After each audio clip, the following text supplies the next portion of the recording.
attract us to him, nothing in his appearance that we should desire him. He was despised and rejected by mankind, a man of suffering and familiar with pain. Like one from whom people hide their faces, he was despised, and we held him in low esteem. Surely he took up our pain and bore our suffering, yet we considered him punished by God, stricken by him, and afflicted. But he was pierced for our transgressions, he was crushed for our iniquities. The punishment that brought us peace was on him, and by his wounds we are healed.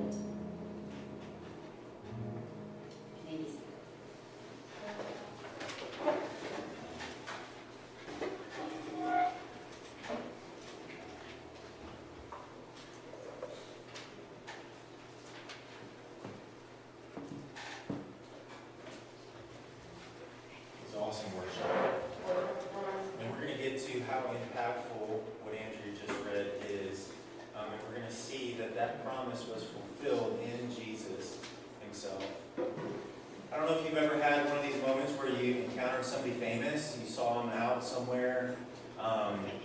We were late for, it's just hit me, we were late for a flight, and we landed in New Jersey, and we were literally those people running through the airport, and Morgan saw someone that was on Jersey Shore, and stopped.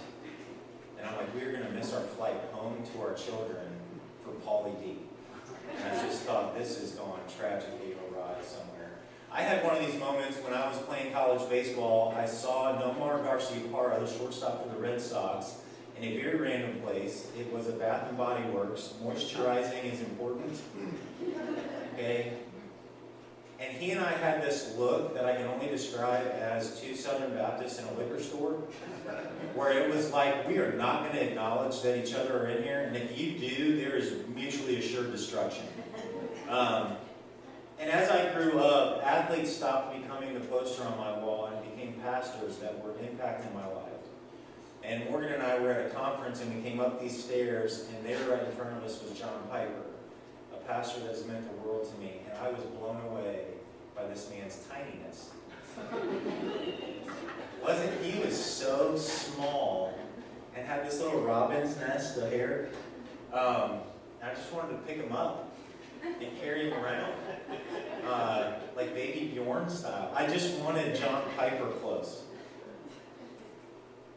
What was crazy was that this small, ordinary man had radically saved my life. That it was his teaching that took me from very spiritual infancy to somebody that truly wanted to know the glory of Jesus Christ. Mark is writing Mark because he wants us to know who the real Jesus is. He wants us to know that this is the King of Kings, Lord of Lords, everything promised, like what's in Isaiah. This is how he would come. And the scandal, what shook people, even today, wasn't the fact that he stood on the corner like a crazy guy and yelled, "I am God," but that he came in ordinariness. And people didn't know what to do with it. So this morning we're going to look at three things in Mark chapter 6. So if you have your Bibles or you have your phone, we're going to be in Mark chapter 6. And it is truly about how the King of Kings came from the ordinary and the common. And the three things we're going to look at in Mark 6 are the scandal of the ordinary, the ordinarily hard way, and our extraordinary King. So first, Mark 6, verses 1 to 6, the scandal of the ordinary. He left there, so Jesus has just got done casting out demons in a demon-possessed man, and then sailed back across the lake, and he's landed, and he's healed Jairus' daughter. He's done all of these crazy things, and now he's heading home. So, that's what it means when he left there, that is the there, and came to his hometown, and his disciples followed him. When the Sabbath came, he began to teach in the synagogue, and many who heard him were astonished. "Where did this man get these things?" they said. "What is this wisdom that he has been given?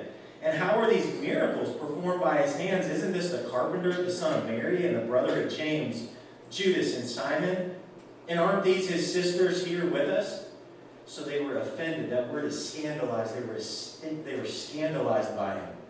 Jesus said to them, "A prophet is not without honor except in his hometown, among his relatives, and in his household." And he was not able to do a miracle there except that he laid his hands on a few sick people and healed them. And he was amazed at their unbelief. He was going around the villages teaching that I heard in Birmingham for the first time. There was a lot of things I heard in Birmingham that I'd never heard before. And see, there was this saying when you would encounter somebody from the outskirts, like outside of Coleman or outside Pell City or outside of Arab, Tennessee, Arab, Alabama. It's a real place, a lot of Trump flags. You would call them country is pond water. I had never heard that before, but country is pond water. And what it was saying was common, right? Unspectacular, simple. We expect that from these people, the common, everyday people. Jesus was born in this beyond common way in a place like a town outside of Coleman, Alabama. He wasn't born in the big city of Greenville. He was born out in Central. He was born in Liberty. He wasn't born in this spectacular way. He was born amidst unkindness, shame of the ordinary human experience. I mean, think about the crowd that was at the manger. Shepherds, not the heroes, not the businessmen, the blue-collar guys, common, ordinary. Country is pond water in the Pell City of Palestine. What special could possibly come from there? You see, like I said, Mark is displaying the real Jesus, and the real Jesus is not running for office. He's not a presidential candidate. The real Jesus is king, and he has said, this is how I have come, and more importantly, this is who I have come for.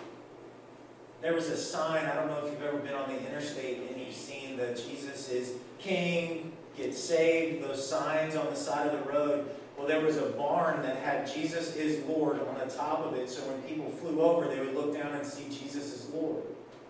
But they were trying to sell the building. I guess they ran out of money or whatever, or losing the farm. So it said Jesus is, and then this massive sign for rent or lease. Jesus is not for rent. We don't get to play Jesus buffet where we pick and choose the forms of Jesus that we like, where he fits the story and the narrative of my life. Jesus is not running for office. He is king.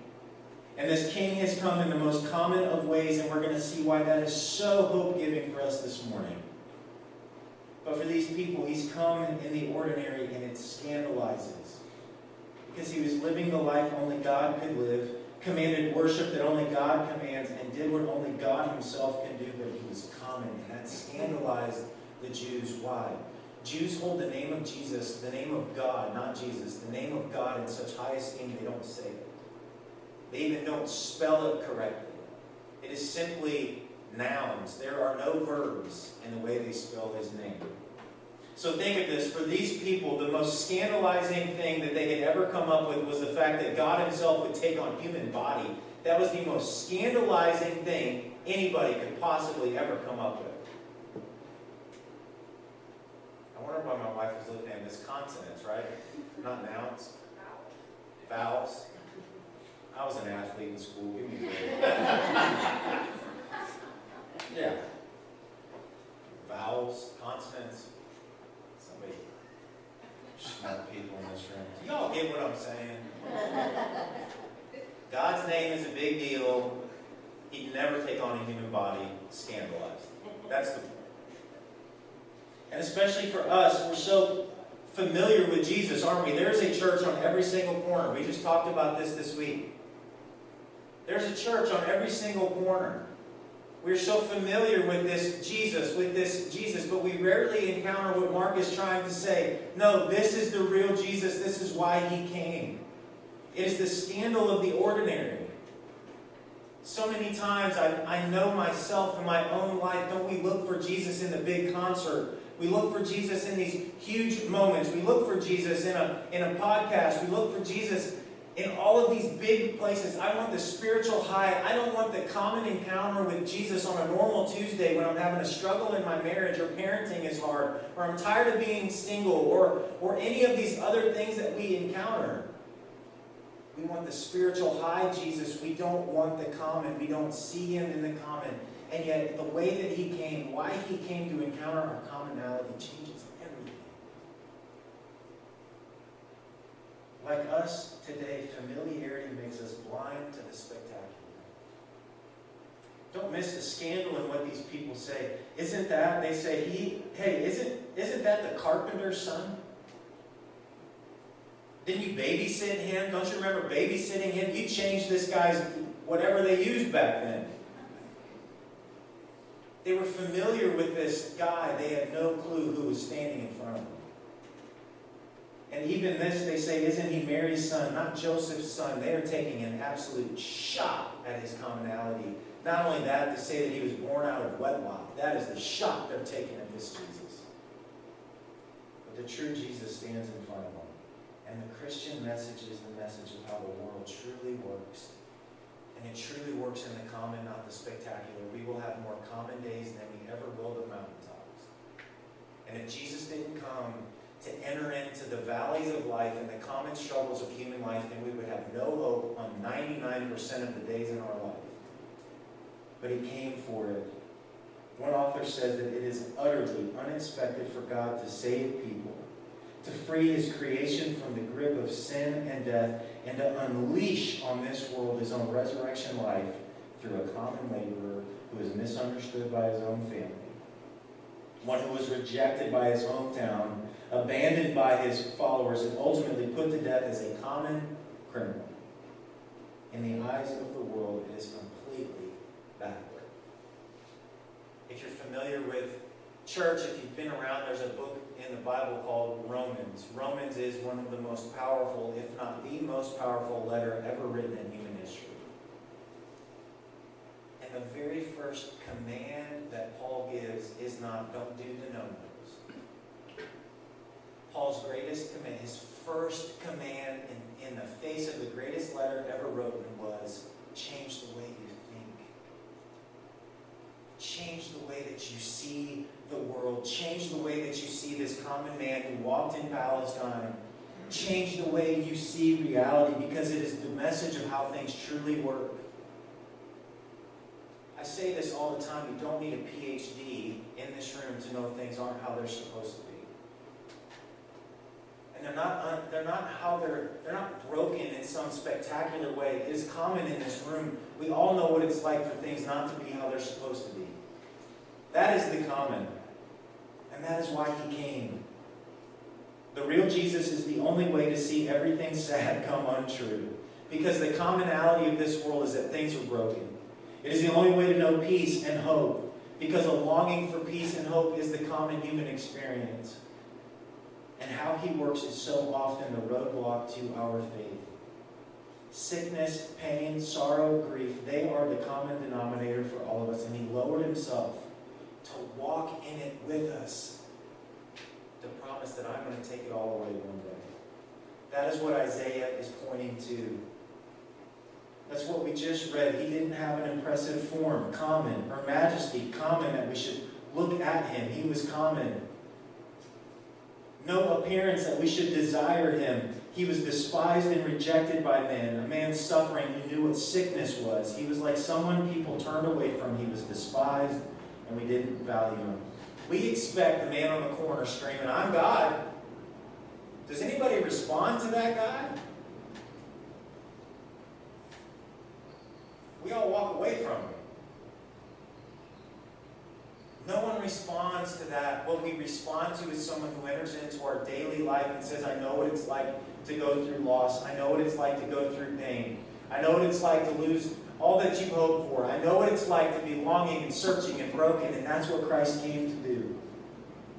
It is made up of people who aren't the spectacular, but who know what it is to share life in the common.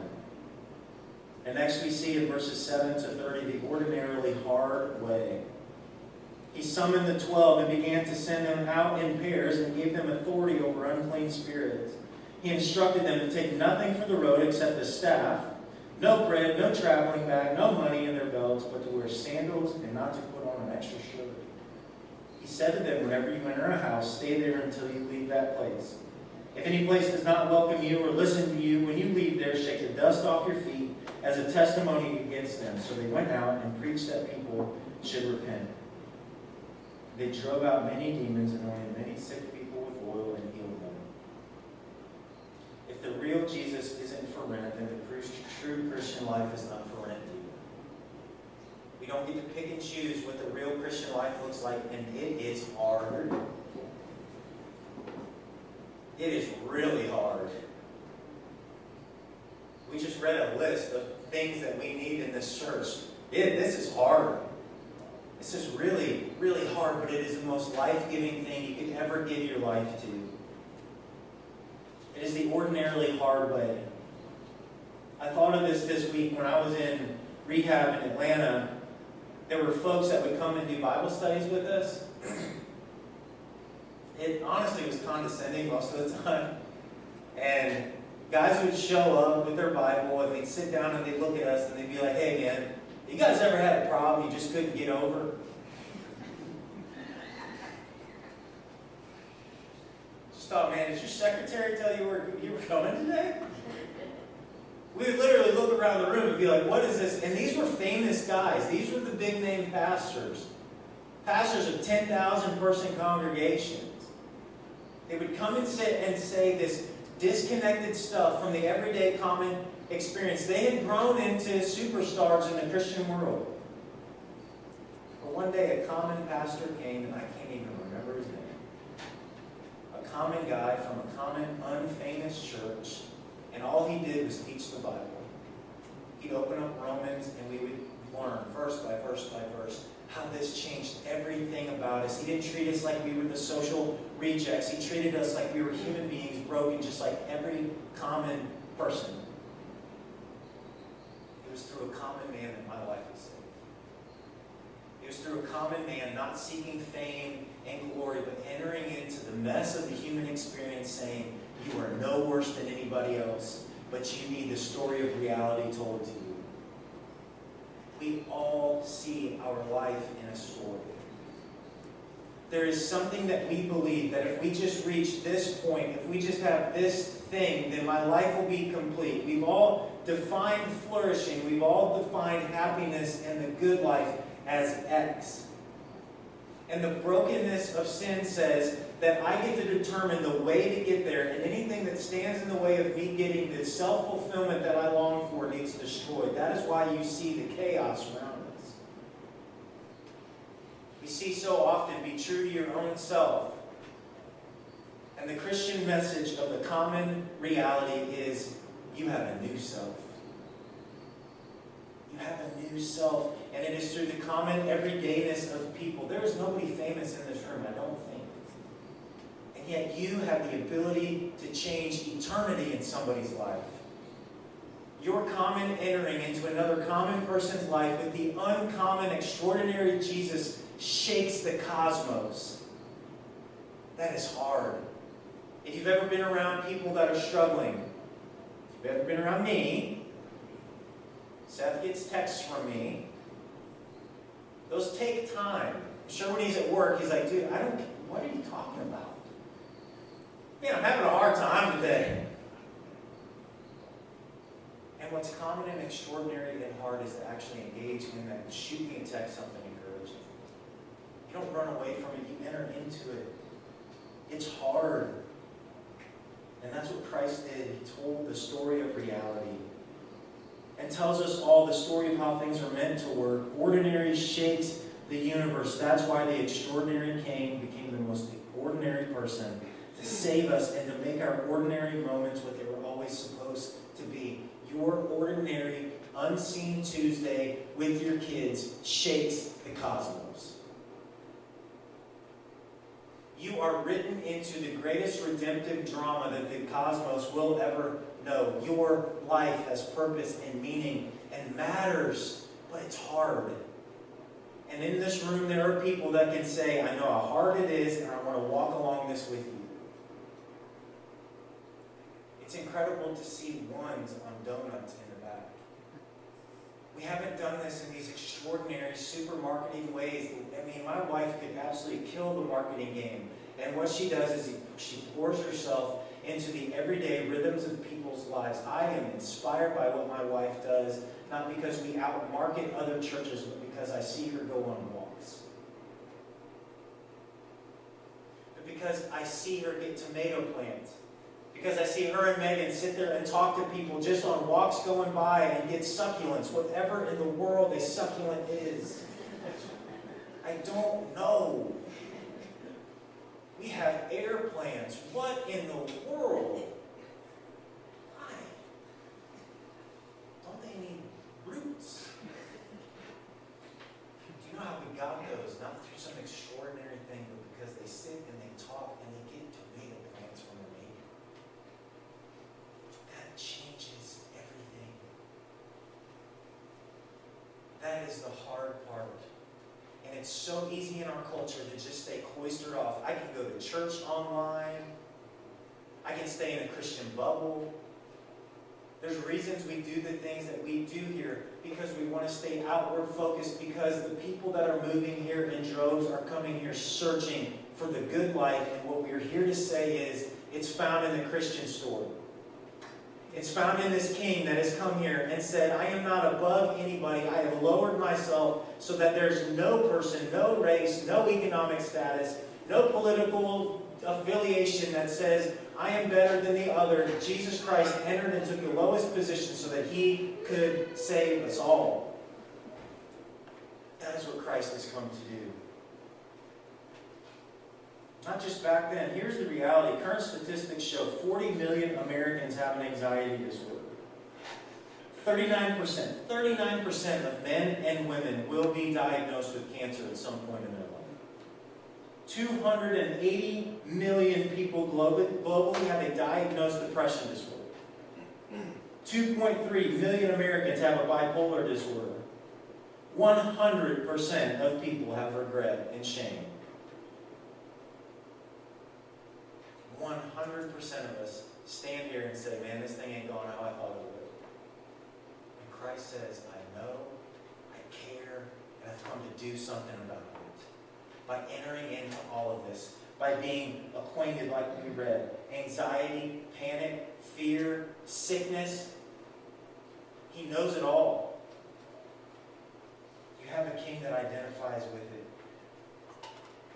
The same was true back in Rome 2,000 years ago.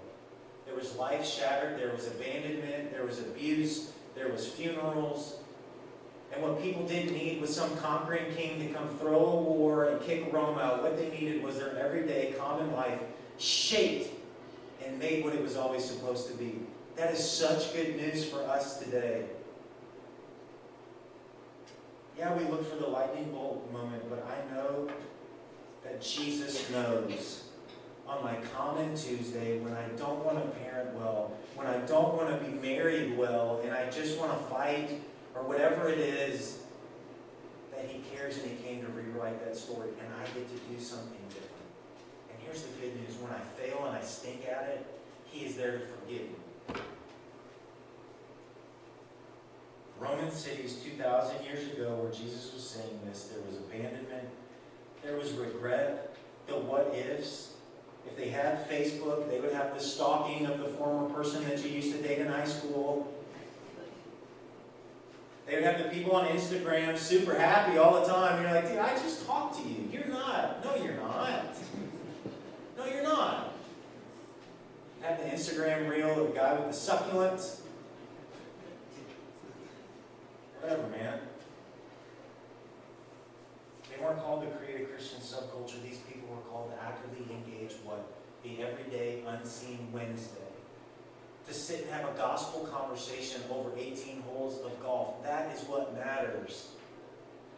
That happened this week. I was coming out of an absolute depressive episode, and it just took sharing it with somebody who was willing to carry that burden with me over 18 holes of terrible golf. Oh my gosh. How do you chip? What is that? You just bury the club and it rolls like 3 feet. But it was over a conversation that my life got to change trajectory. Don't you see? It's in the common that things matter. It's over a tomato plant. It's over a hole of golf. It's over a lunch. It's over a cup of coffee. That's where we enter in and change history for somebody's family. And lastly, we see an extraordinary king, verses 31 to 56. When they had crossed over, they came to shore at Gennesaret and anchored there. As they got out of the boat, people immediately recognized them. They hurried throughout that region and began to carry the sick on mats, to wherever they heard he was. Wherever he went into villages, towns, or the country, they laid the sick in the marketplaces and begged him that he might touch him. Just the end of his robe, they just longed to touch him, and everyone who touched him was healed. One pastor says that if Jesus' kingdom consisted of doing the biggest things on the biggest stage in the most cost-efficient ways, he never would have had time for me. If Jesus was just like us, wanting to be famous, doing the biggest things on the biggest stage for the biggest people in the most cost-effective way, he never would have cared about me. That is incredibly good news that he came as a common man to enter into the common of my life. And he came in the ordinary to do the extraordinary for all of us. So Mark is bringing this home. Look at these miracles. So Jesus is coming out of commonality, rejection, hometown, not wanting anything to do with him, taking shots at him. And he does 3 miracles, boom, boom, boom, right after another. Feeds 5,000, walks on water, and heals the unhealable. So what do these miracles mean? Why does Mark have these right here? Because they put on display to the cosmos the unmatched message of the Christian story. You realize food wasn't just food. It's not just hunger. It represents the longings and the brokenness of every single heart. We have longings, don't we? We long, not only of stomach, but our hearts long. We are longing people. Hunger of heart, hunger of body, longing for fullness. You realize that through Jesus' hunger on the cross, his abandonment of heart and his emptying of himself like an empty stomach, he alone fills the cries of hunger from our own heart. Why a miracle of feeding? Because feeding signifies that I will starve myself on the cross to enter in and give you fullness of life. Why walking on water? Because back then in Roman mythology, water was the birthplace of the boogeyman under the bed.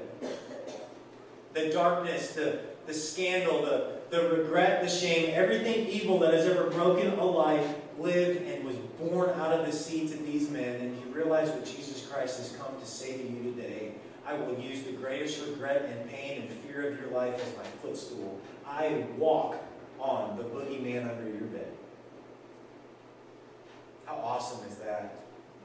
These aren't just random parlor tricks that he's doing. Yeah, just let me feed 5,000 people as a little magic trick. He's saying to us today, I will fill every single need you've ever had. Hang in there with me.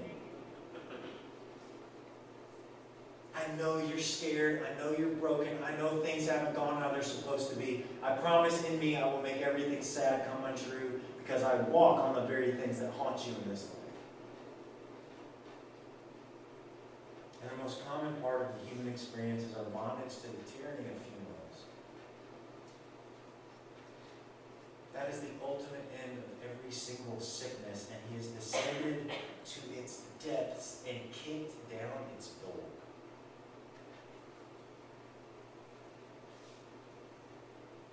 Sickness couldn't hold him. Torture couldn't keep him. Rejection and shame had no mastery over him. That's why it is so incredible in the Apostles' Creed that it said, and he descended into hell. He descended on that Saturday where there was no hope, where common people were scared and running and they thought they lost everything. He was descending to the gates of Hades and he was saying, I have won. I am kicking down this door, and those that have died in me, all through the Old Testament, that are waiting at Abraham's bosom, as the Old Testament says, I am leading the greatest prison break that the cosmos will ever see. Bad news. We are all going to have a funeral. If you showed up here not knowing that, I hate to be the bearer of bad news. Here's the really good news. Because he died, you will live. Here's the good news. We got the bad. The good news is he kicked down the doors of hell and grabbed its keys and said, in me you will never know and taste what I have had to taste. The common longings of every heart are met in the fullness of his kingdom because he kicked down the gates and took the keys. Because in him, in the story of reality that he promises us, every longing of the human heart will be filled. I close with this. Does anybody in this room know the name Nathan Lovett? That was my baby cousin. Nobody knew that one. A common boy in a small country town, Country's Pond Water, in the middle of the Midwest. My cousin knew nothing but a life of brokenness, abuse, trailer parks, saw drugs every day.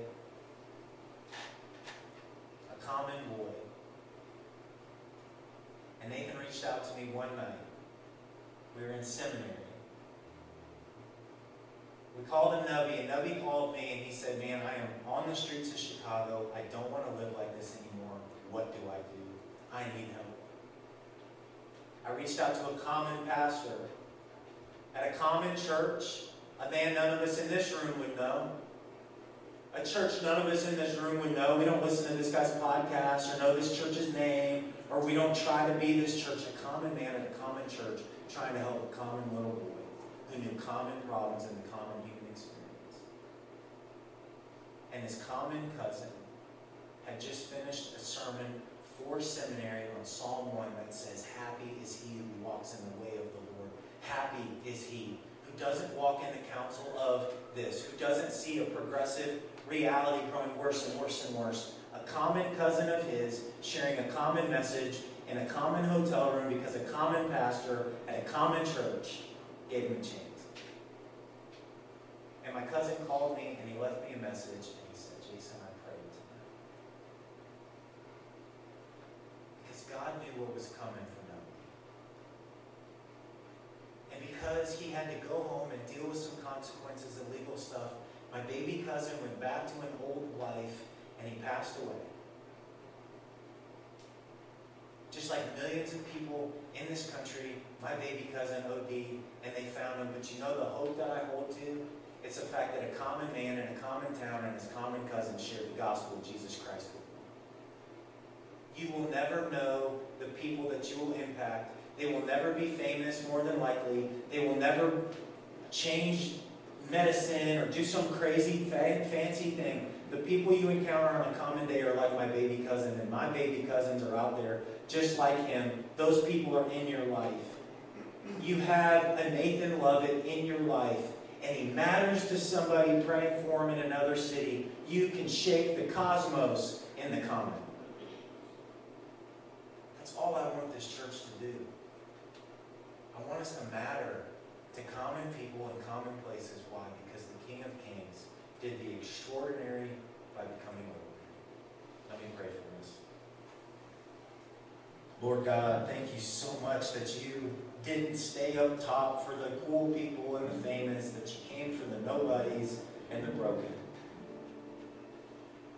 And God, I thank you that you empower your people not to stand on the street corners and scream and holler and yell, but to encounter the people walking in our neighborhood over a tomato plant. That on a common, unseen Thursday afternoon, you care about how we engage in our relationships. Because your miracles weren't parlor tricks, they put on display that in your kingdom, longing is fulfilled. That in your kingdom, the boogeyman under the bed is stomped all over because you're king. And that there is no ultimate end, that we will not taste spiritual death because you tasted it for us and kicked down the gates of hell and took the keys back.